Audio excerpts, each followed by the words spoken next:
नमो अनहंताणं नमो सिद्धाणं नमो आयर्याणं नमो अज्छायाणं नमो लोये सबसाहूणम् मोक्षमार्गस्य नेतारं वेतारं कर्मभूव्रताम् ज्ञातारं विश्वतत्त्वानां वन्दे तद्गुणलब्धये वन्दे तद्गुणलब्धये।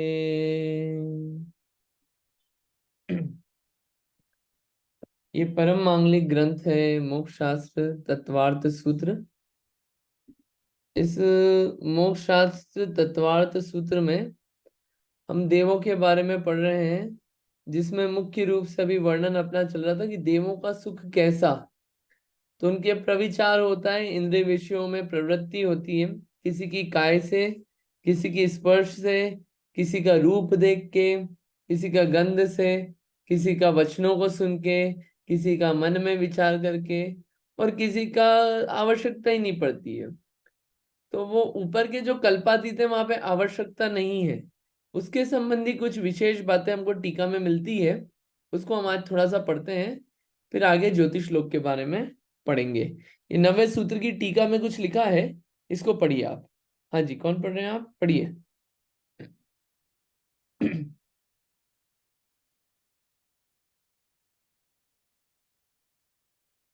पढ़िए उमा आंटी जी।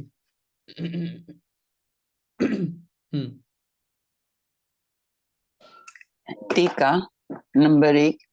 इस सूत्र में परे शब्द से कल्पातीत माने 16वें स्वर्ग से ऊपर के सब देवों का संग्रह किया गया है।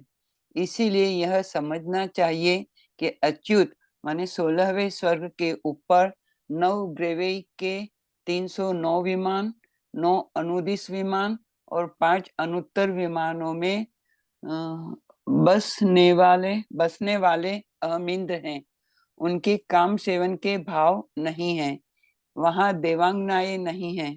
16वें स्वर्ग से ऊपर के देवों में भेद नहीं है, सभी समान होते हैं, इसीलिए उन्हें अहमिंद्र कहते हैं। हाँ, 16 स्वर्ग से ऊपर जो है, कोई भी ऐसा नहीं होता कि कोई इंद्र नहीं है, सब अपने अपने अहम इंद्र है। उनके ऐसा भेद नहीं होता है, आभियोग्य या अंगरक्षक आदि ऐसे भेद नहीं पाए जाते 16 स्वर्ग से ऊपर। एक बात। दूसरा, कि 16 स्वर्ग से ऊपर जो भी नवग्रव्यक हैं, अनुदिश हैं, अनुत्तर हैं, उसमें जितने भी देव रहते हैं, सिर्फ देव रहते हैं, उनके काम सेवन का भाव नहीं होता है। क्यों नहीं है वहां पे वो भाव? क्योंकि वहां पे देवांगनाएं है ही नहीं वहां पे। एक कारण ये भी आता है, वहां पे देवांगनाएं भी नहीं है, तो सब अपने अपने आप में अमींद्र है। इसलिए एक अपेक्षा से क्या कहा कि वहां पे प्रविचार नहीं है, वहां पे काम सेवन का भाव ही नहीं है। ठीक है, दूसरा पॉइंट जी थोड़ा ऊपर कीजिए ना। हाँ ठीक है, ऊपर। यस यस या नवग्रवी के देवों में से कुछ सम्यक दृष्टि होते हैं और कुछ मिथ्या दृष्टि होते हैं।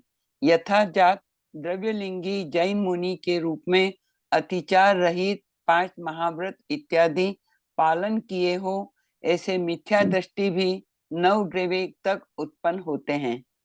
मिथ्या दृष्टियों के ऐसा उत्कृष्ट शुभ भाव है। ऐसा शुभ भाव मिथ्या दृष्टि जीव ने अनंत बार किया। देखो अध्याय 2 सूत्र नंबर 10 की टीका पे 10। फिर भी वह जीव धर्म के अंश को या प्रारंभ को प्राप्त नहीं कर सका।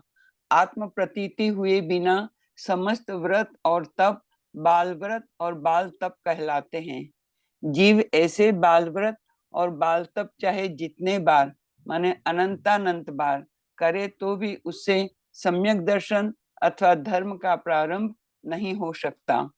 इसीलिए जीव को पहले आत्मभान के द्वारा सम्यक दर्शन प्राप्त करने की विशेष आवश्यकता है। मिथ्या दृष्टि के उत्कृष्ट शुभ भाव के द्वारा अंश मात्र धर्म नहीं हो सकता। शुभ भाव विकार है और सम्यक दर्शन आत्मा की अविकारी अवस्था है। विकार से या विकार भाव के बढ़ने से अविकारी अवस्था नहीं प्रकट होती, परंतु विकार के दूर होने से ही प्रकट होती है। शुभ भाव से धर्म कभी नहीं होता, ऐसी मान्यता पहले करना चाहिए। इस प्रकार जीव पहले मान्यता की भूल को दूर करता है और पीछे क्रम क्रम से चारित्र के दोष दूर करके संपूर्ण शुद्धता को प्राप्त करता है। अब यहाँ पे और उनका विशेष वर्णन चल रहा है कि नौवे ग्रीवक के जीव कैसे होते हैं, उसके ऊपर के जीव कैसे क्या होते हैं, वो सब बातें आ रही है। उन बातों को यहाँ पे बहुत विशेष न लेके सिर्फ इतना बताया जा रहा है कि ग्रेवियक तक मिथ्या दृष्टि भी जा सकता है। मिथ्या दृष्टि अपन पढ़ के आए हैं, जिसको सम्यक दर्शन नहीं है वो जीव भी जा सकता है। तो यहाँ पे बताया कि मुनिव्रत भी धारण कर लिया लेकिन सम्यक दर्शन नहीं हुआ तो वो कार्यकारी नहीं है, क्योंकि वो भी नवग्रह तक लेके जाएगा, मोक्ष में नहीं लेके जाएगा। ये एक यहाँ पे बात अपने को मुख्य रूप से बताई गई है। तीसरा पॉइंट पढ़िए। ये नवग्रही के सम्यक दृष्टि देव और उससे ऊपर के देव माने सबके सब सम्यक दृष्टि ही होते हैं। उनके चौथा गुणस्थान ही होता है। उनके देवांगनाओं का संयोग नहीं होता, फिर भी पांचवें गुणस्थान वर्ती स्त्री वाले मनुष्य और तिर्यंचों की अपेक्षा उनके अधिक कसाय होती है, ऐसा समझना चाहिए। क्या होता है कि अगर देव हैं, देव गति में चौथे गुणस्थान से ऊपर नहीं होता है, व्रत आदि धारण नहीं कर सकते, सिर्फ ये मनुष्य और तिर्यंच में ही धारण कर सकते हैं व्रत आदि भी। मुख्य रूप से मनुष्य में, तिर्यंचों में पांचवें गुणस्थान तक। ठीक है, तो फिर भी भले ही वहां पे देवांगनाएं नहीं है, लेकिन फिर भी ये तिर्यंच और मनुष्य जो पांचवें गुणस्थान वाले हैं, व्रती हैं, वो उनसे कम पूज्य हैं, भले ही देवांगनाओं का संयोग नहीं है। यहाँ पे पांचवें गुणस्थान वाला है तो वो ज्यादा पूज्य है एज कम्पेयर टू वो चौथे गुणस्थान वाले देव, भले ही देवांगनाओं का संयोग नहीं है, ऐसा समझना चाहिए। ठीक है, हाँ आगे। जी। किसी जीव के कसाई की बाह्य प्रवृत्ति तो बहुत होती है और अंतरंग कसाई शक्ति कम होती है, नंबर एक। तथा किसी के अंतरंग कसाई शक्ति तो बहुत हो और बाह्य प्रवृत्ति थोड़ी हो, उसे तीव्र कसायवान कहा जाता है। यहाँ पे बता रहे हैं कि बाहर में भले ही देवांगनाओं का संयोग नहीं है, तो आपको लग रहा है कि अरे कितना विरक्त है, लेकिन अंदर कषायें बहुत हो सकती है। एक चीज पॉसिबल है, बाहर व्यक्त नहीं हो रही है। दूसरा केस ये हो सकता है कि अंतरंग में कषायें बहुत कम है, लेकिन बाहर में जो आचरण है वो ऐसा लगता है कि बहुत कषाय कर रहा है ये, ऐसा हो सकता है। इसके लिए दृष्टांत बता रहे हैं, इसी बात को समझाने के लिए वो पढ़ते हैं। पढ़िए दोनों एग्जाम्पल्स, दृष्टांत पढ़िए। पहला, पहले भाग का दृष्टांत इस प्रकार है। व्यंतरादि देव कसाई से नगर नासादि कार्य करते हैं, तो भी उनके कसाई शक्ति थोड़ी होने से पीतलेस्या कही गई है। एकेंद्रियादि जीव बाह्य में कसाई कार्य करते हुए मालूम नहीं होते, फिर भी उनके तीव्र कसाई शक्ति होने से कृष्णादि लेस्याएं कही गई है। अब आप देखिए, व्यंतर देव जो होते हैं ये नगर आदि का नाश भी करते हैं, तोड़ा फोड़ भी मचाते हैं, लेकिन बाहर में ऐसा दिख रहा है, लेकिन फिर भी क्या है, उनको पीतलेशिया कहिए। कृष्ण नील कापोत पीत पद्म शुक्ल, शुक्ल सबसे अच्छी, उससे कम पद्म, फिर पीत, कृष्ण लेशिया सबसे खराब। तो इन लोगों को, व्यंतर देवों को फिर भी कौन सी पीतलेशिया कही गई, इतना नगर आदि का नाश करते हैं फिर भी। क्यों? कि बाहर में वो प्रवृत्ति दिख रही है, लेकिन अंदर कषाय उतनी ही नहीं है। और एकेंद्रीय जीव पेड़ वगैरह जो हैं, पेड़ हवा आदि, इनको कौन सी लेशिया कही? कृष्ण लेशिया कही। आपको दिखता नहीं है पेड़ किसी को परेशान कर रहा हो, खड़ा रहता है बेचारा, फिर भी कृष्ण लेशिया। क्यों? बाहर में दिख नहीं रही है, लेकिन अंदर में जो कषाय हैं वो बहुत तीव्र है। बाहर में दिखना और अंदर में होना, दोनों में अंतर आ जाता है और आ सकता है कषायों का। कि व्यक्त नहीं हो रही है, अंदर रुंधी भी है, अंदर दबी भी है वो कषाय। कब फट जाए क्या हो जाए, कषाय तो है ना। कषाय इससे नहीं मेजर होती कि कितनी व्यक्त हो रही।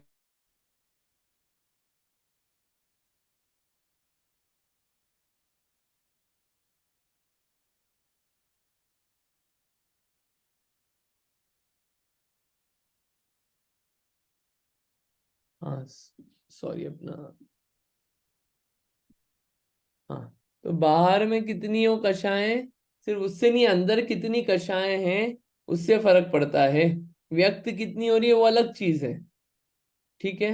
हाँ, दूसरा दूसरा एग्जाम्पल पढ़िए। दूसरे भाग का दृष्टांत यह सूत्र ही है जो यह बतलाता है कि सर्वार्थ सिद्धि के देव कसाय रूप अल्प प्रवृत्त होते हैं। वे अब्रह्मचर्य का सेवन नहीं करते, उनकी देवांगनाएं नहीं होती, फिर भी पंचम गुणस्थानवर्ती माने देश संयमी की अपेक्षा उनके कसाय शक्ति अधिक होने से वे चतुर्थ गुणस्थानवर्ती असंयमी हैं। पंचम गुणस्थानवर्ती जीव व्यापार और अब्रह्मचर्यादि। न अब्रह्मचर्यादि कसाय कार्य रूप बहुत प्रवृत्ति करते हैं, फिर भी उनको मंद कसाय शक्ति होने से देश संयमी कहा है। और यह सूत्र यह भी बतलाता है कि नवग्रवेयी के मिथ्या दृष्टि जीवों के अबाह्य ब्रह्मचर्य है, फिर भी वे पहले गुण स्थान में हैं। और पंचम गुण स्थानवर्ती जीव विवाह आदि करते हैं तथा अब्रह्मचर्यादि कार्य रूप प्रवृत्ति करते हैं, फिर भी वे देश संयमी सम्यक दृष्टि है। यहाँ पे कषाय जो है दूसरे भाग में बता रहे हैं कि वो जो ये है देव, वो देव भले ही देवांगनाएं नहीं है, ब्रह्मचर्य का सेवन नहीं, अब्रह्म का सेवन नहीं करते, लेकिन फिर भी क्या है, पंचम गुण स्थान वर्ती से हीन है। क्यों हीन है, क्यों हीन है? क्योंकि उनके अंदर इतनी कषाय नहीं गई, भले ही बाहर नहीं दिख रही है, सेवन नहीं दिख रहा है, एज कंपेयर टू वो पंचम गुण स्थान वर्ती जिसने विवाह भी किया है, उससे कम बेहतर है ये देवलोक। क्यों चौथे गुणस्थान वर्ती है, क्यों? कषायों के कारण। जो कषाय होती है वो सिर्फ बाहर के दिखने का खेल नहीं है कि बाहर में विवाह नहीं हुआ, बाहर में ब्रह्मचर्य से रह रहे हैं, अंदर कषाय पड़ी हुई है। कषाय कितनी गई, आपने ब्रह्मचर्य क्यों धारण किया था, आपने परिग्रह क्यों छोड़ा था, ये सब कार्य क्यों किए थे? ये आपने धारण किए थे इसके लिए किए थे कि जिससे आपकी कषायों का नाश हो। तो कषाय कितनी गई उस पर डिपेंड करता है सब। इसलिए ये बता रहे हैं, ये दोनों एग्जाम्पल जो बताए ना, कि कषाय व्यक्त होती है किसी की व्यक्त नहीं होती है। किसी के अंदर ज्यादा है, बाहर ज्यादा नहीं दिखती है, किसी की बाहर दिखती है, अंदर उतनी नहीं है। ये एग्जाम्पल समझाने के लिए इन दो दृष्टांतों को बताया गया है। मुख्य चीज है कषायों का नाश होना। बाहर में प्रवृत्ति दिख रही है जो, वो अलग चीज है, और कषाय कितनी गई अंदर से, वो अलग चीज है। ये दोनों अपने को बात इससे समझना चाहिए। क्लियर है? कोई डाउट है इसमें, क्लैरिटी नहीं हुई है? ठीक है, अपन आगे के सूत्र पढ़ते हैं। ये तो अपने प्रविचार संबंधी हो गए। अब अपन ने कल ज्योतिष लोक आदि के बारे में पढ़ना चालू किया था। ठीक। ज्योतिष देव कितने प्रकार के हैं? 5 प्रकार के हैं। ये 12वें नंबर का सूत्र पढ़ा था। अब ये जो ज्योतिष के देव हैं, ये क्या काम करते हैं, ये कैसे रहते हैं? घूमते रहते हैं, बैठे रहते हैं, खड़े रहते हैं, फिक्स पोजीशन में, इनका क्या है, क्या कितनी बड़ी फैमिली है, किसकी प्रदक्षिणा करते हैं, ये सब बातें अपन पढ़ेंगे। ठीक है, अब पढ़ते हैं 13वें नंबर का सूत्र। मेरु प्रदक्षिणा नित्य गतयो न लोके। मेरु प्रदक्षिणा नित्य गतयो न लोके। मेरु प्रदक्षिणा, मेरु पर्वत यानी कि सुमेरु पर्वत, नित्य गतयो यानी नित्य गतिमान, नित्य चलने वाला, नित्य गतिशील, न लोके, किसके लोक, किसको प्रदक्षिणा देता है नित्य? नलोके, न यानी कि मनुष्य, लोक यानी कि लोक, मनुष्य लोक को। तो ये ज्योतिषी देव जो हैं ये मनुष्य लोक में मेरु पर्वत है, जम्बू द्वीप में है ना मेरु पर्वत, सुमेरु पर्वत, उसकी प्रदक्षिणा करते हैं। और कैसे करते हैं? कंटिन्यूअसली करते हैं। कौन? ज्योतिषी देवों के विमान, ये सूर्य, चंद्रमा, ग्रह, नक्षत्र, प्रकीर्णक तारे, ये सब जो हैं ये क्या करते हैं? प्रदक्षिणा करते हैं मेरु पर्वत की। आपको मेरु पर्वत याद है? जम्बू द्वीप में बीचों बीच सुमेरु पर्वत 1,40,000 विस्तार वाला, उसकी परिक्रमा करते हैं ये ज्योतिषी नामक देव। ठीक है, ये मध्य लोक में है। अब इनसे क्या होता है ज्योतिषी देवों से? अभी सूत्र पढ़ेंगे आप लोग। तत्कृतः काल विभाग, इनके गमन से, तत्कृतः उनके करने से, उनके कारण से काल का विभाग हुआ है। इन ज्योतिषी देवों के गमन करने के कारण काल का विभाग हुआ है। कैसे हुआ है काल का विभाग? आगे आएगा कि सूर्य कभी इस डायरेक्शन में गया तो रात हो गई, इस डायरेक्शन में गया तो सुबह हो गई। तो काल का विभाग जो हुआ इन ज्योतिषी देवों के आधार से माना जाता है और लिया जाता है। ये बात हमको यहाँ पे 13-14 सूत्र में पता चली। एक बार आप सूत्र पढ़िए, फिर अपन आगे की बात करते हैं। और इसमें पढ़िए, किसी को पढ़ना है?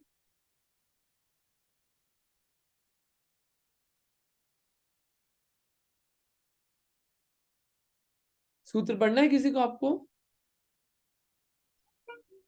पढ़िए, रीता आंटी जी पढ़िए। हाँ, जय जिनेन। सूत्र नंबर 13। मेरु प्रदक्षिणा नित्य गतयो न लोके। 14वां, तत्कृतः काल विभागः। तत्कृतः काल विभागः। बढ़िया, बहुत अच्छा। ठीक है, और हाँ उमा आंटी जी बोलिए। मेरु प्रदक्षिणा नित्य गतयो न लोके, तत्कृतः काल विभागः। बहुत बढ़िया। गौतम भाई पढ़िए। 13 मेरु प्रदक्षिणा नित्य गयतो न लोके। चौथा तत्कृत काल विभागः। देखो ये जो दो डॉट्स होते हैं ना बाहर, उसको तत्कृतः, वो विसर्ग है तो उसको ऐसा पढ़ना पड़ता है तत्कृतः। इतना सा अपन चेंज ला सकते हैं, बाकी बढ़िया है। ठीक है ना? और किसी को पढ़ना है? ये दो ज्योतिष देवों का बताया। ये जो सूत्र चल रहे हैं ना, ये सूत्र याद करने लायक है सब सारे। पूरा तत्वार सूत्र 10 अध्याय। अपन एक महीने में एक अध्याय पढ़ रहे हैं, और आप 30 दिन में एक दिन में एक सूत्र भी याद करेंगे तो आपको पूरे अध्याय के अध्याय याद हो जाएंगे। 30-35 सूत्र होते हैं, आपको याद हो जाएंगे। एक साल बाद आप देखेंगे जब 10 अध्याय कंप्लीट हुए तो आपको तत्वार सूत्र याद हो गया पूरा। याद रहेगा तो उसका अर्थ का विचार होगा, अर्थ का विचार होगा तो विशेष आनंद आएगा। अभी तो अपन एक बार पढ़ रहे हैं सिर्फ, तो याद करने का थोड़ा एफर्ट करना चाहिए। और याद करना हो तो कुछ नहीं, एक सूत्र की माला फेर लो रोज आप, 108 बार माला फेर लो एक सूत्र की रोज, तो याद हो जाएगा। तो ऐसे काम किया जा सकता है, करना चाहिए। ठीक है, मुझे चलिए। याद है। हाँ आपको तो याद है, बढ़िया। आगे और देखते हैं कि ज्योतिषी देव कहाँ कहाँ रहते हैं। क्या हर जगह मूवमेंट करते रहते हैं, घूमते रहते हैं? ऊपर आपने बताया कि प्रदक्षिणा देते हैं। तो ज्योतिषी देव कहाँ कहाँ रहते हैं? तो पहले ये बताते हैं। बहिरवस्थिता, बहिरवस्थिता यानी बही और अवस्थिता। बही यानी कि बाहर। किसके बाहर? अभी आपने बताया न लोक के, तो मनुष्य लोक के बाहर ज्योतिषी देव पाए जाते हैं।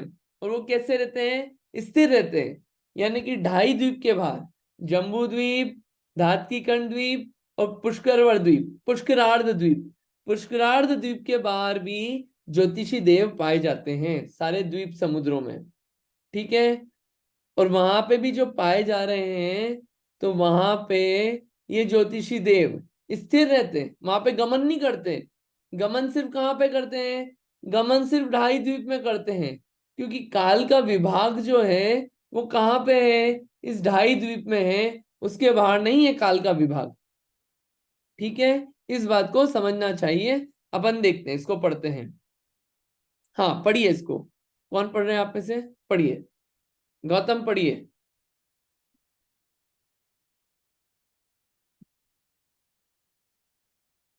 ज्योतिष देव ढाई द्वीप में निरंतर गमनशील है। ढाई द्वीप में मेरु की प्रदक्षिणा मेरु की प्रदक्षिणा देते हैं। ढाई द्वीप में ज्योतिषी देव व्यवहार काल विभाग के हेतु है। एंड ज्योतिषी देव ढाई द्वीप से बाहर अव्यवस्थित है। अवस्थित, अव्यवस्थित नहीं, अवस्थित। अवस्थित यानी सॉरी अव्यवस्थित, अवस्थित। अव्यवस्थित, सॉरी सॉरी। हाँ, अवस्थित यानी कि स्टेबल। ढाई द्वीप के बाहर ज्योतिषी देव मूव नहीं करते हैं, ये स्टेबल रहते हैं। और ढाई द्वीप में हमेशा मूवमेंट चलता रहता है इनका, प्रदक्षिणा देते रहते हैं। किसकी? मेरू पर्वत की। मेरू पर्वत में जिन मंदिर है ना, उसकी प्रदक्षिणा देते रहते कंटिन्यूअसली। और उसके कारण क्या होता है? व्यवहार काल का विभाग हो रहा है। व्यवहार काल यानी कि घड़ी, घंटा, दिन, पक्ष, महीना, साल, ये सब क्या कहलाता है? व्यवहार काल। तो ये पता चलता है ना, रात हो गई, दिन हो गई, पक्ष चेंज हो गए, शुक्ल पक्ष, कृष्ण पक्ष, पौष महीना आ गया, कार्तिक कृष्ण आ गया, कार्तिक माह आ गया, अमावस्या आ गई। ये सब कैसे पता चला? इन ज्योतिषी देवों के मूवमेंट से ही हमको पता चलता है। बात समझ में आई? ये देखिए, ये जो है ना, ये फोटो थोड़ा सा देखते हैं। ये ढाई द्वीप है। ढाई द्वीप में ये सूर्य चंद्रमा है सारे द्वीप समुद्रों में। ये बनाए ऐसे हैं, ऐसे कोई मतलब ऐसे पंक्ति में हमेशा नहीं रहते हैं। ये तो दिखाने के लिए भी दिखाए गए हैं कितने सारे सूर्य चंद्रमा हैं। और सूर्य चंद्रमा काउंट तो यहाँ पे कम दिखाया है, ज्यादा होते हैं, ऐसा अपने को समझना चाहिए। क्लियर है ये बात? समझ में आ रही है? क्या है? एक जो है चंद्रमा, वो है इंद्र, और सूर्य है प्रति इंद्र। चंद्रमा है इंद्र और सूर्य है प्रति इंद्र। ठीक? तो अगर एक चंद्रमा है तो उसका परिवार कितना बड़ा है? एक सूर्य है और उसके कितने हैं ग्रह? ग्रह कितने हैं? 9 ग्रह नहीं है, 88 ग्रह हैं। कितने? 88, 88 ग्रह हैं एक चंद्रमा के परिवार के। और कितने नक्षत्र हैं? 28। और कितने तारा हैं? तारे कितने हैं? 66,975 कोड़ा कोड़ी। कोड़ा कोड़ी यानी कि करोड़ मल्टीप्लाइड बाय करोड़, यानी 10⁻⁴। 66,975 करोड़ मल्टीप्लाइड बाय करोड़। इतना कितना है? इतना एक चंद्रमा का परिवार है, ऐसा अपने को समझना चाहिए। ये क्लियर है? क्लियर है ये?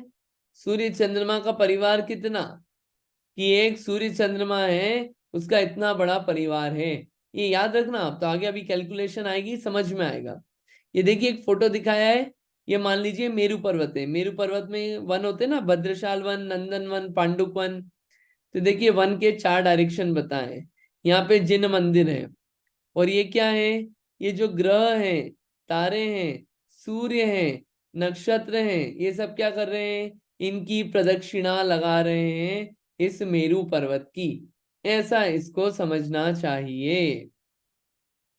क्लियर? तो चंद्रमा और सूर्य में क्या है? चंद्रमा तो इंद्र है और सूर्य क्या है? प्रति इंद्र है। इनके अंदर विमानों में जो देव है वो क्या है? चंद्रमा का इंद्र और सूर्य प्रति इंद्र। ठीक है, ये विमान है। तो चंद्रमा का परिवार कितना है? 8 प्रकार का। और सूर्य का परिवार 7 प्रकार का। इनमें से क्या है? ये देखिए, किरणें बनी हुई है। ये जो सूर्य का ये विमान है, इसमें से किरणें निकलती है, अच्छी मणियां लगी हुई होती है। और कितनी किरणें निकलती है? लगभग 12,000 किरणें निकलती है इसमें से। ये ऐसा शेप बना हुआ है, वृषभाकार। और इसको, विमान को मूव कौन कराता है? मतलब कोई स्पीड देने वाला तो होना चाहिए। क्या कोई इलेक्ट्रिक से चलती है, ईवी गाड़ी है, कि पेट्रोल से चलता कैसे है? तो आपको बताया था अभियोग्य जाति के देव होते हैं, जिनका काम ही है वाहन के रूप में कार्य करना। तो वो लोग इस सूर्य चंद्रमा आदि इन सबको क्या करते हैं, खींचते हैं। ऐसे 16,000 देव जो हैं वो क्या करते हैं, खींचने के काम में आते हैं एक एक विमान को सूर्य चंद्रमा के। ऐसा इसको अपने को समझना चाहिए। सूर्य की भी किरणें 12,000 और चंद्रमा की भी किरणें कितनी है, 12,000 है। ऐसा अपने को समझना चाहिए। क्लियर हो रहा है ये? थोड़ा बहुत समझ में आ रहा है कि चल क्या रहा है ये सब, है ना?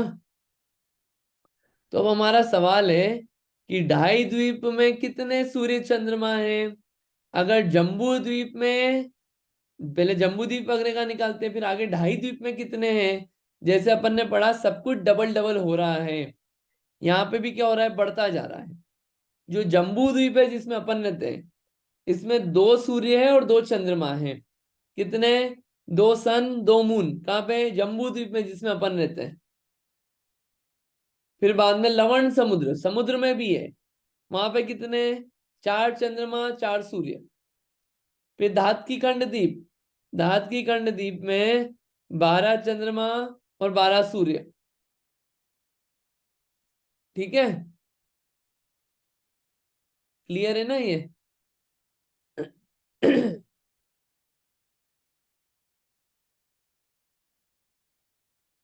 फिर कालोदरी समुद्र में 42 चंद्रमा और 42 सूर्य। कितने, 42। और पुष्करार्ध द्वीप में कितने चंद्रमा और कितने सूर्य, 72 चंद्रमा और 72 सूर्य। ये सब क्या करते हैं, ये सब सुमेरु पर्वत की प्रदक्षिणा लगाते हैं। इनकी ऐसे वो बनी हुई होती है, उसमें घूमते रहते हैं गोल गोल। इनका यही कार्य है ज्योतिषी देवों का। तो टोटल ढाई द्वीप में कितने चंद्रमा हैं और कितने सूर्य हैं, बताइए। टोटल ढाई द्वीप में कितने चंद्रमा हैं और कितने सूर्य हैं, समझ में आ रहा है? एक 132 सूर्य और 132 चंद्रमा। 132।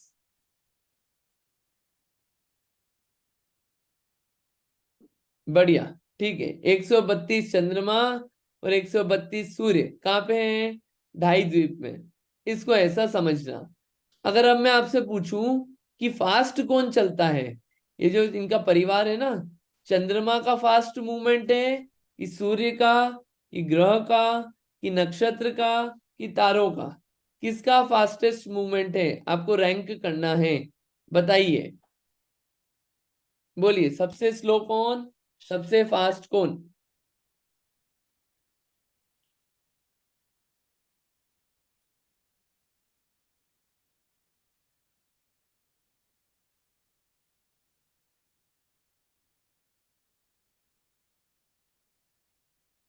कोई बता सकता है, कोई गैस, कौन फास्ट कौन स्लो? हाँ जी गौतम, बताइए। जम्बू द्वीप सबसे फास्ट और पुष्कराधार द्वीप सबसे स्लो। अरे द्वीप और समुद्र ये सब नहीं दौड़ते हैं। चंद्रमा कौन सा, ये जो ग्रह नक्षत्र बताए, ये ज्योतिष देव बताए, चंद्र सूर्य ग्रह नक्षत्र तारे, इनमें से फास्ट श्लोक कौन? क्यों, मूवमेंट तो इनका हो रहा है ना, जम्बू द्वीप का मूवमेंट थोड़ी हो रहा है। द्वीप तो वैसा का वैसा ही है, स्टेबल। समझ में आ रहा है? हाँ। बताओ कौन फास्ट कौन स्लो? जो सबसे अंदर है वो सबसे फास्ट। अरे तो ऐसे तो अंदर बाहर सब कुछ है, अंदर भी सूर्य है, बाहर भी सूर्य है। समझ रहे हो? जम्बू द्वीप में भी सूर्य हाँ, है, सब पुष्कर बराबर है। द्वीप में भी सूर्य है। तो अंदर बाहर तो कुछ कॉन्सेप्ट ही नहीं बैठेगा। तो क्या है, चंद्रमा जो है वो सबसे स्लो है उसकी स्पीड, और सबसे फास्ट किसकी है, तारों की। तारे जो होते हैं ना, तारे स्टार्स, उनकी। और चंद्रमा से ज्यादा सूर्य, सूर्य से ज्यादा ग्रह, और ग्रह से ज्यादा नक्षत्र, और नक्षत्र से ज्यादा तारे। ऐसे स्पीड का डिवीजन है, कौन फास्ट स्लो चलता है। ठीक है, इनकी क्या है, एक्सिस होती है, वीथियां जिनको बोलते हैं एक्सिस, एक्सिस होती है, वीथियां होती है। वो कितनी कितनी है, तो चंद्रमा की तो 15 है, 15 होती है वीथियां। वीथियां यानी कि ऐसे सर्कल होते हैं ना स्पाइरल के, तो 15 क्यों है। जो अपना अभी चलता है ना, ये क्या चलता है कि एकम से लेके पूर्णिमा तक, और फिर पूर्णिमा से लेके अमावस्या तक, फिर अमावस्या से लेके पूर्णिमा तक, ये कितने दिन में कंप्लीट होता है, 15 डेज का होता ही है, जिसको पक्ष बोलते हैं। तो 15 वीथियां होती है, पहले बाहर सर्कल में, फिर उसके अंदर वाले सर्कल में, फिर उसके अंदर वाले सर्कल में, ऐसे सर्कल छोटा होता जाता है। एक्सिस किसकी, चंद्रमा की, ऐसे वीथियां हैं। सूर्य की 184 है, कितनी है, 184 वीथियां हैं। ग्रह की 8 है, और नक्षत्र और तारे जो हैं वो एक ही लाइन में गमन करते हैं, वो बार बार चेंज नहीं करते अपने। ऐसा इसको अपने को समझना चाहिए। और कितने देव खींचते हैं, सूर्य और चंद्रमा को तो 16-16 हजार देव खींचते हैं। और ग्रह नक्षत्र तारों को, ग्रह को 8,000 देव, नक्षत्र को 4,000 और तारों को 500। ये कैसे डिवाइड होते हैं, 4 डायरेक्शन में डिवाइड कर दो इनको। चंद्रमा के एक एक डायरेक्शन में 4-4 हजार देव खींचते हैं, ग्रह के एक एक डायरेक्शन में 2-2 हजार देव खींचते हैं, और तारे के एक एक डायरेक्शन में 125-125 देव खींचते हैं। ऐसा विधान है। समझ में आया ये तारे बोल रहे हैं, ये क्या है, ये विमान है, इसमें देव रहते हैं, ऐसा इसको समझना चाहिए। ठीक है, विमान बहुत सुंदर सुंदर बड़े बड़े होते हैं, इसमें जिन मंदिर भी होता है, ऐसी पूरी व्यवस्था है, उसको ऐसा समझना चाहिए। अभी कितनी ऊपर है, जमीन से कितनी ऊपर है, कितनी नीचे है, ये थोड़ा समझ पड़े तो थोड़ा और मजा आएगा जान के। तो क्या है, ये ऐसे होते हैं, एक के ऊपर एक के ऊपर एक ऐसे होते हैं, इनका जो बना हुआ होता है ना ऐसे। तो अपना मध्यलोक जो है, जो चित्रा पृथ्वी है, पृथ्वी, वहां से 790 योजन पर, कितने, 790 योजन पर,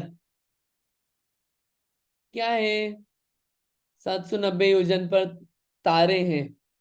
एक योजन में कितना हो गया, एक योजन में लगभग अपन ने देखा था 4,000 माइल हो गया, आप मल्टीप्लाई कर लेना। तो तारे इतनी ऊपर हैं, उसके ऊपर क्या है, उसके ऊपर सूर्य है, फिर क्या है, चंद्रमा है, उसके ऊपर क्या है, नक्षत्र है, फिर उसके ऊपर क्या है, ग्रह है। ऐसा अपने को विचार करना चाहिए, ऐसा यहाँ पे निर्देश दिया गया है। ठीक है। एक प्रश्न आया कि सूर्य तो बहुत गर्मी होती है, तो देवों को परेशानी नहीं होती।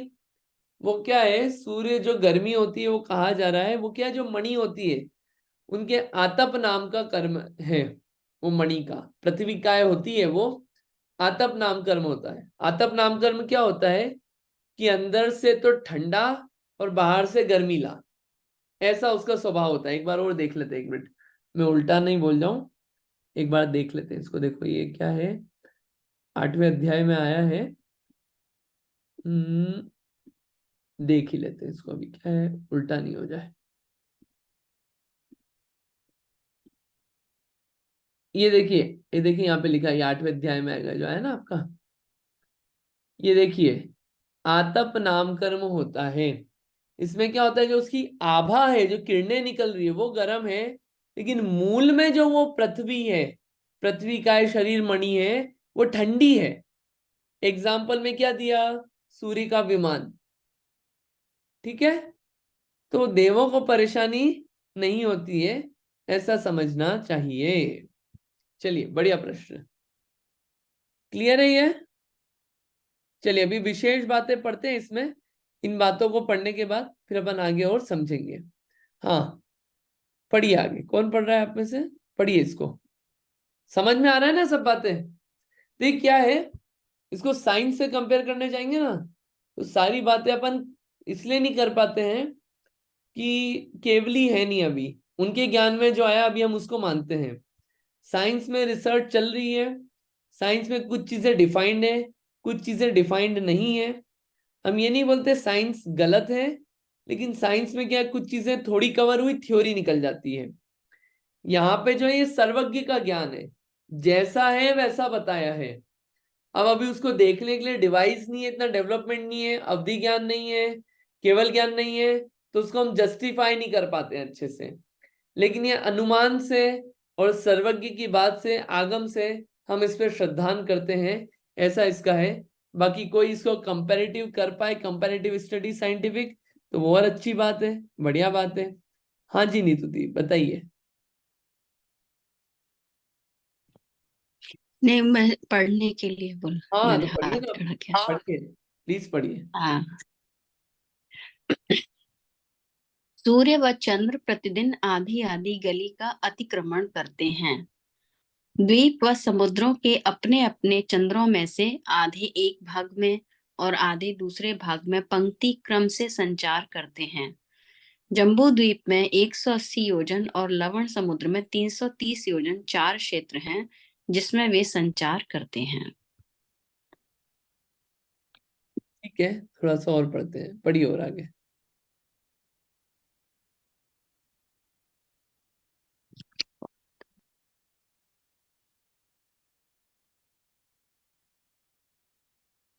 आप म्यूट पे हैं। सूर्य और चंद्र प्रथम वीथी में हाथी के समान, मध्यम में घोड़े के समान और अंतिम वीथी में सिंह के समान गमन करते हैं। सूर्य श्रावण माह में सबसे अभ्यंतर वीथी में और माघ माह में सबसे बाएं वीथी में रहता है। सूर्य के अभ्यंतर वीथी में रहने पर दिन 18 मुहूर्त का और रात 12 मुहूर्त की होती है, और बाह्य वीथी में रहने पर दिन 12 मुहूर्त और रात 18 मुहूर्त की हो जाती है। बढ़िया।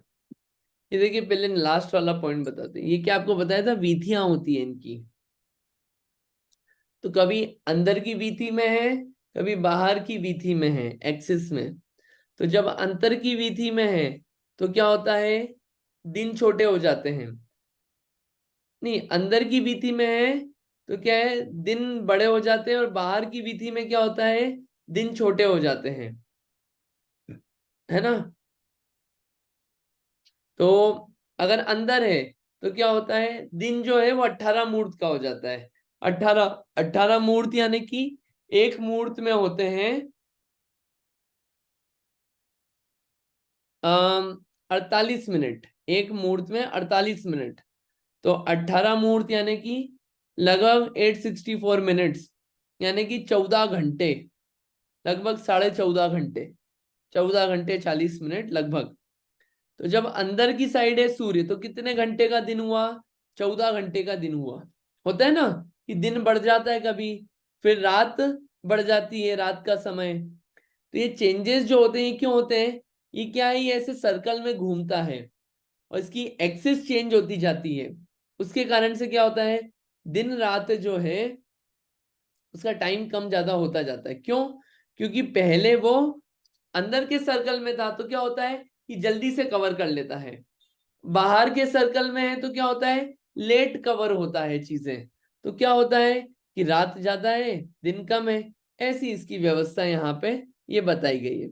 महीना भी बता दिया, जो माघ माह होता है उसमें क्या होता है, बाह्य वीथी में रहता है, और श्रावण माह में अभ्यंतर वीथी में रहता है। श्रावण माह में जो दिन है वो क्या होता है, ज्यादा होता है।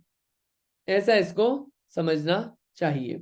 इसका गमन करने का तरीका बताया कि सूर्य चंद्रमा अगर अंदर है और बाहर है तो गमन करने का उनका स्टाइल क्या रहता है, एक हाथी के समान, एक घोड़े के समान, और अंत में सिंह के समान।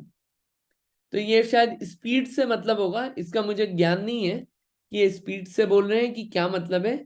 इसको अपन ग्रंथ से जानेंगे और पढ़ेंगे इसको, ग्रंथ से विशेष उसमें अपने को मिलेगा।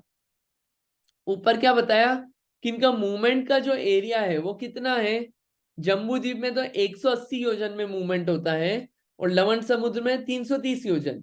क्यों, एरिया बढ़ गया ना, तो मूवमेंट क्षेत्र जो है वो बढ़ जाता है, ऐसा समझना चाहिए। यहाँ पे इसको अपन फोटो थोड़ा सा कर लेते हैं जूम।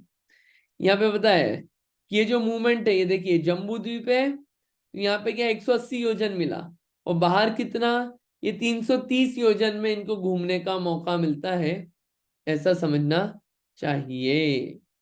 ठीक है, हाँ आगे और पढ़िए प्लीज।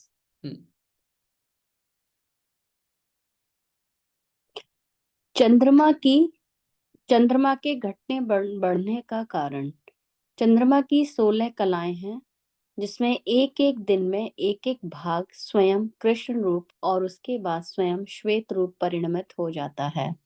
अन्य आचार्य के अनुसार राहु चंद्रमा के नीचे प्रतिदिन एक एक भाग को आच्छादित करता है और बाद में एक एक भाग को छोड़ता जाता है। बढ़िया। ये क्या है, चंद्रमा के घटने बढ़ने का कारण। ये होता है ना, कभी फुल मून, कभी हाफ मून, कभी अमावस्या, काला पड़ गया, ये सब क्यों होता है कि इसमें क्या होता है, 16 कलाएं होती, कितनी, 16 कलाएं। एक एक दिन में क्या होता है, वो कृष्ण रूप में कन्वर्ट होती जाती है, और उसके बाद क्या होता है, श्वेत रूप में कन्वर्ट होती जाती है। जब काली काली पड़ती है तो फिर एक बार पूरा काला हो जाता है, आधा काला पूरा काला, तो क्या होता है, वो जो होता है वो उस अमावस्या की तरफ जा रहा है। फिर काले से व्हाइट में कन्वर्ट होता है, तो वो क्या होता है, वो पूर्णिमा की तरफ जा रहा है। ठीक है, एक मत ये है। दूसरा मत ये है कि कुछ आचार्य कहते हैं कि राहु जो है, राहु विमान जो है, वो चंद्रमा के नीचे आ जाता है, प्रतिदिन हर एक भाग को ढकता जाता है, और उससे क्या होता है, उससे वो काला दिखता है कि भैया ढका गया, तो काला काला दिखता है। फिर जैसे उसको छोड़ता जाता है उसको ढकने को, तो क्या होता है, सफेद दिखता जाता है। किन्हीं आचार्य का ऐसा मत है, दोनों मत पाए जाते हैं, दोनों आचार्य ने किसी किसी अपेक्षा से बात कही होगी, दोनों मत मानने योग्य हैं। क्लियर है ये बात थोड़ी सी है ऐसी। अब देखो, इसको अपन कोई टेलीस्कोप या उससे तो दिखा नहीं सकते ये जो बात चल रही है, बट ये ऐसा वर्णन अपने को जिनागम में मिलता है। ठीक है, तो एक ज्योतिषी देवों की संख्या आती है, वो संख्या कितनी है, जगत प्रतर डिवाइडेड बाय 256 सूच्य अंगुल का स्क्वायर।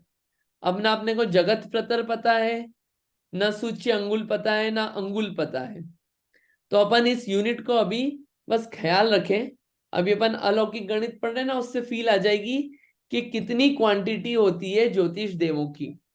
सारे देवों की क्वांटिटी फिक्स है। अगर मैं आपसे एक सवाल पूछूं कि 4 गति के देवों में सबसे ज्यादा, 4 गति के जीवों में सबसे ज्यादा जीव कौन सी गति के हैं, तो आप क्या जवाब देंगे, बोलिए। मध्य क्या, कौन सी, म्यूट हो गए आप वापस। मध्यलोक में बोलेंगे, वैसे देवगति में होंगे शायद आपको आपके गति बताना है, प्रश्न के गति, अनुसार। हाँ, लोक नहीं बताना है, गति बताना है, कौन सी गति के जीव सबसे ज्यादा म, है, जीव। ओ 4 गति में से कौन सी गति के जीव सबसे ज्यादा हैं 3 लोक में। रियंज गति। तिर्यंच गति, बहुत बढ़िया। तिर्यंच गति के बाद कौन सी गति के जीव ज्यादा हैं। चलिए एक काम करिएगा, आप सब लोग इसको पता करके आइएगा, कौन सी गति के जीव सबसे ज्यादा हैं।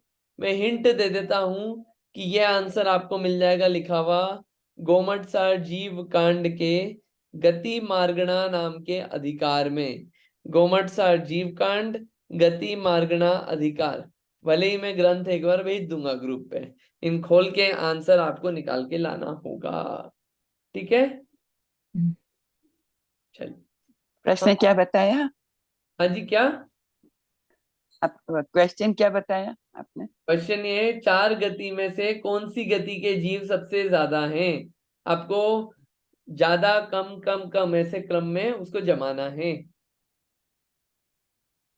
ठीक, जी। चलिए बढ़िया। अब आगे क्या है कि अपन ने बातें सुनी है कि चक्रवर्ती जो है सूर्य विमान में जिन बिंब के दर्शन करते हैं। अपन ने सुना है ना, बहुत मैसेज फॉरवर्ड होते हैं कि आज के दिन चक्रवर्ती दर्शन करते हैं, जब कर्क संक्रांति में होता है सूर्य, तो दर्शन करते हैं जिन बिंब के। ये सब वर्णन जो आता है वो कैसे क्या होता है उसको पढ़ेंगे अपन। और ये जो भवन त्रिक है, भवनवासी व्यंतर ज्योतिषी देवों में उत्पत्ति होने का कारण क्या है, उस कारण को पढ़ेंगे। फिर उसके बाद वैमानिक देवों का वर्णन चालू होगा विस्तार से, उस वर्णन को अपन पढ़ेंगे। लेकिन आज जो है, आज अपन इतना ही रखते हैं, ठीक है। ख्याल रहेगा आपको क्या क्या बात चली। ये बातें जो है, ये बातें अपन ग्रंथ से और विशेष रूप में पढ़ेंगे। ग्रंथ में और बहुत सारी बातें आई है कि कैसा क्या क्या है सब वर्णन, उस वर्णन को अपन देख लेंगे। और बहुत सारी बातें हैं, ठीक है। प्रश्न उत्तर के रूप में अपन पढ़ लेंगे इसको, तो बातें क्या है और समझ में आ जाती है, ठीक। कोई और सवाल? एक क्वेश्चन है मेरा। हाँ जी बोलिए। मेरा क्वेश्चन ये है कि सूर्य और चंद्र की वजह से काल परिवर्तन होता है, मीनिंग दिन रात होता है, राइट? तो सूर्य और चंद्र का कोई प्रभाव अम, जो उत्सर्पिणी अवसर्पिणी काल के कोई उसका रिलेशन नहीं है, राइट? उत्सर्पिणी और अवसर्पिणी से नहीं, ये तो क्या है, ज्योतिष देवों हाँ, की मान है इनका। उत्सर्पिणी अवसर्पिणी से कोई कनेक्शन नहीं है, उनका मूवमेंट वैसे ही चलता रहेगा। उत्सर्पिणी हो अवसर्पिणी हो, पहला काल हो दूसरा काल हो छठा काल हो, उनका काम वैसे ही चलता रहेगा। बस अंतर ये आएगा कि पहले दूसरे तीसरे काल भोग भूमि में इनका इफेक्ट दिखता नहीं है। क्यों नहीं दिखता? कि कल्प वृक्ष इतने ज्यादा स्ट्रांग होते हैं कि इनका इफेक्ट नहीं दिखता है, ठीक है। क्लियर है? इफेक्ट कम, आई मीन नहीं दिखता है, मीनिंग वहां पे दिन ही दिन होता है, हाँ रात ही दिन ही रात दिन होता है, होता है। ऐसा? हाँ, और ये क्या है, ये सूर्य चंद्रमा फीके पड़ते हैं, फीके दिखते हैं इनके सामने, कल्प वृक्ष के सामने, अच्छा, ओके, थैंक यू। है ना। हाँ, something new to know, thank you. हाँ, इसको और पढ़ेंगे, इसमें क्या बहुत सारा वर्णन आता है, बहुत सारी बातें हैं सूर्य चंद्रमा आदि के बारे में, पढ़ेंगे उसको भी, थोड़ा थोड़ा पढ़ते जाएंगे अपन, बातें बहुत सारी है इसमें, ठीक। Okay, thank you. तो आज अपन इसमें तो इतना ही रखते हैं। आप लोग में फिर मतलब निवेदन है मेरा ये, आप लोग पढ़िए, इसको विचार करिए, समझिए, तो अंदर से ही बहुत सारी बातें निकल के आती है, अपने को ही विचार बनते हैं। ये तो अपन पढ़ लेते हैं अभी क्लास में, यहाँ से मैं बोल देता हूँ, आप पढ़ लेते हैं, आप सुन लेते हैं, लेकिन खुद से जब पढ़ेंगे उसको वापस रिवाइज करेंगे तो बहुत विचार बनते हैं अपने, अपना जो उपयोग है वो शुभ भाव की तरफ जाता है। और वो शुभ भाव से धीरे धीरे अपन धर्म मार्ग की तरफ भी, वास्तविक धर्म अपनी आत्मा की तरफ भी झुकाव करने में मदद मिलती है। तो ये सब मददगार है, इसका अध्ययन मनन बार बार अपने को करना चाहिए। ऐसा आप सोचिएगा, विचार करिएगा। हम लोग अभी अब अलौकिक गणित अब पढ़ेंगे।